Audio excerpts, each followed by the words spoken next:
Hey guys, welcome to my vlog. Naligo muna ako bago ako magtrabaho at pinaalis ko muna sila dahil hindi ko papaalam na babaguhin ko tong pwesto na ito. Ayan, para mamaya kagalitan ako ulit ni Papa Cesar. Ang sasabihin doon, ano na naman yung ginawa mo? Ayan, ganyan naman yung lagi. Lagi tayong sinisita sa ating mga gawain, pero hindi tayo magpapatibag. Kailangan gawin ang dapat gawin. Ayan, kaya ito ay aayusin natin. Ha? Ayan, standby, mga ka-planters. Ayan, di mo na nagpa-plant si Mama Joan. Aking mga gagamitin para maging maganda ang ating. Gusto ko kasi magkaroon ng coffee corner. Yan. Cute, oh. Cute, diba? Tapos eto. Ayan. Ayan. Wait a minute. Kapeng mainit. Yan. Bumili ako. Sabi ko kay Ito guys, bumili ako ng pipino kasi masarap to lagyan ng mayonnaise. Ayan. Ang sarap niya at ang laki. Kaya kakain kaya mamaya.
Condiments.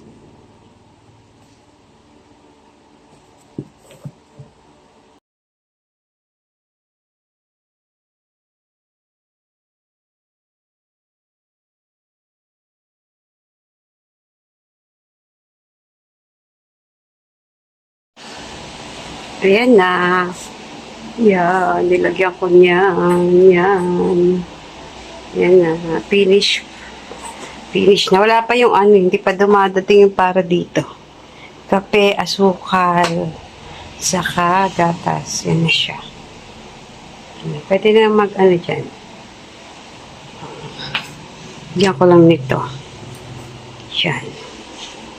Ng ating ginawa. Tapos, aming vice mayor. Yan, gwapo oh. Yan.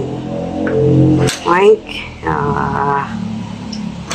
Lalagyan talaga yan ng ano, tasa. Ayan siya, ilalagay ko dyan.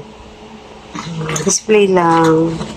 Walang si ano eh, si attorney, agay, mayor namin. Magiging congresswoman na. Okay, ayan lang guys. Thank you everyone. Share na. Hindi tayo sa halaman nakapokus ngayon.